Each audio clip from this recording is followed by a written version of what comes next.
And yeah, just let that soak in.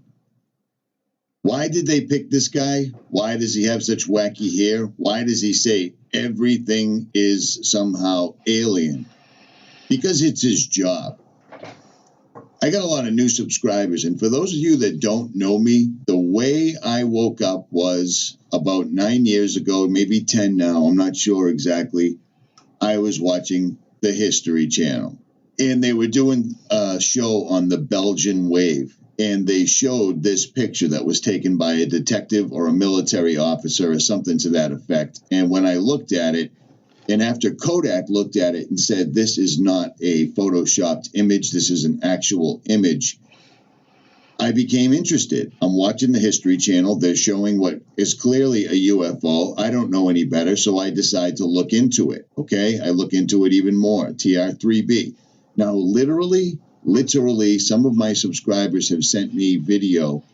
Subscribers right here, like Joseph Berber, right here in Massachusetts, has sent me actual video of these things where you can see it, but I wouldn't use it in a video because it's just not clear enough. But you can literally see it. So long story short, I go over to the computer, I Google this thing, and right there and then the television went off, and Richie from Boston became a quote-unquote conspiracy theorist. That's exactly how it happened. And I've never looked back since. I discovered that these were actually made in America. They're probably fallen angel technology, and the reason I say that is about 70 generations since they were locked up and no longer able to communicate with us, no longer able to show us how to put on makeup, how to do abortions, how to do all this stuff. I think that time is up, and I think we are the generation because we're seeing technology like you can only read about or dream about. You see what I mean? At any rate, this guy. Somebody sent me a link yesterday. I forget your name, and I apologize. I get a ton of emails. He sent me a link to this, and there was a show about the Great Serpent Mound, and I'm not going to show it because History Channel is not very forgiving. But this guy is showing these petroglyphs out in western United States, and he's like, look at this. These are clearly UFOs, and these are clearly astronauts with antennas. Well, conversely, every single time I saw one, all I saw was a large being, bigger than an antelope, with horns. Nothing more, nothing less.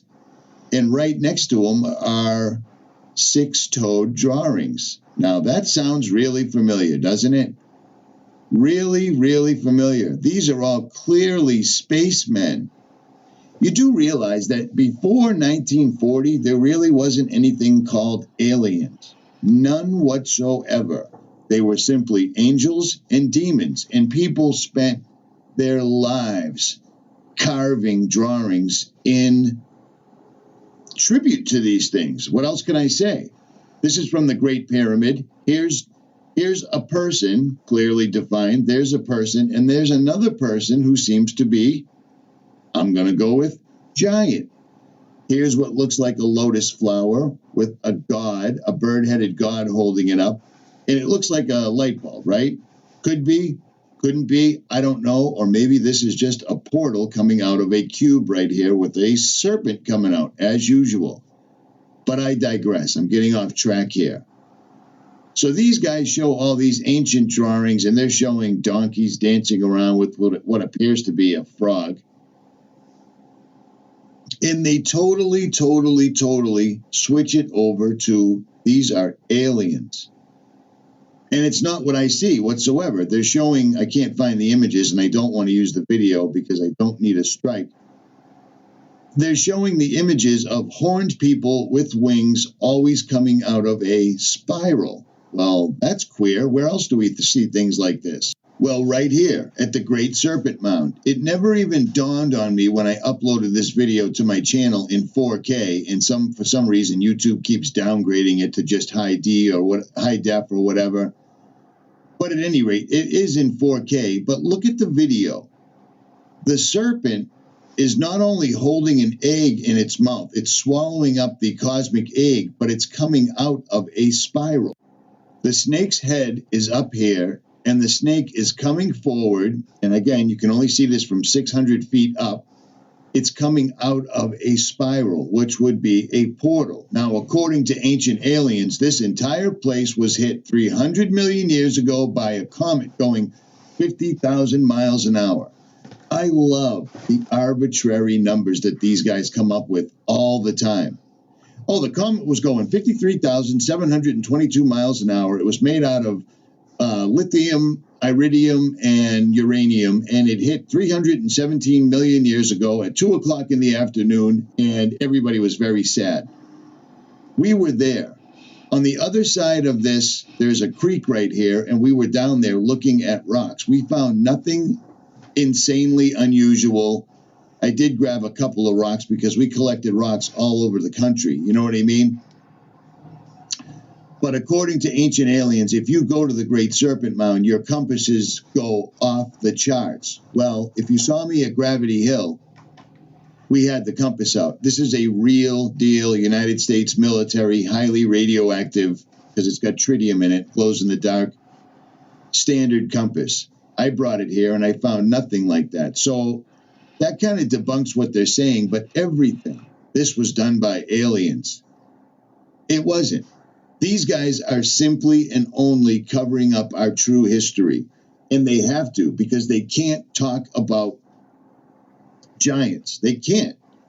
They go around it, they go behind it, but they never come face to face with it. These are always, oh, those are antennas on his spacesuit. Okay. The reason they can't do that is because it proves that we are not the biggest and smartest. And just go to a Walmart. I tell you people this all the time. Go to a Walmart and look around. You tell me if evolution's in full swing, or are we devolving at a rapid pace? You see what I'm saying? I'm not too proud to admit it. We're not as smart as our parents. We're not as smart and strong and as moral as our grandparents. It's like Trey Smith says, we're a copy of a copy of a copy of a copy. We're in a downward spiral. The fact that they're pulling up new technology doesn't mean that we're smarter and better. It means that they are communicating with the dark side or other dimensions exactly like they say. This isn't supposition, or it isn't a theory. They say we are connecting with other dimensions, pulling back resources using D-Wave quantum computers. The only reason people think we're smarter than ever is because of all the new technology. Let me ask you, is your life better or worse because of technology? Answer truly. Be serious. It's cool having a computer, right? It's cool having a cell phone. But do you really sit down and talk to your family about things? When the lights go out, does your entire neighborhood come together like they did just 20 years ago, before movies started telling you your neighbor was going to kill you and everybody was out for each other and so forth and so on? They've broken us down. They've split us all up. They've divided everything. Technology is nothing new. Again, I have to quote the 𝗏𝗏𝗏𝗏 mechanism. All this ancient technology they show us, and then make these ridiculous claims that aliens had something to do with it, or the ancient Greeks, the ancient Egyptians came up with nanotechnology like this, by accident. Get out of here with that nonsense. This technology that we have now is simply a weaker version of what they used to have.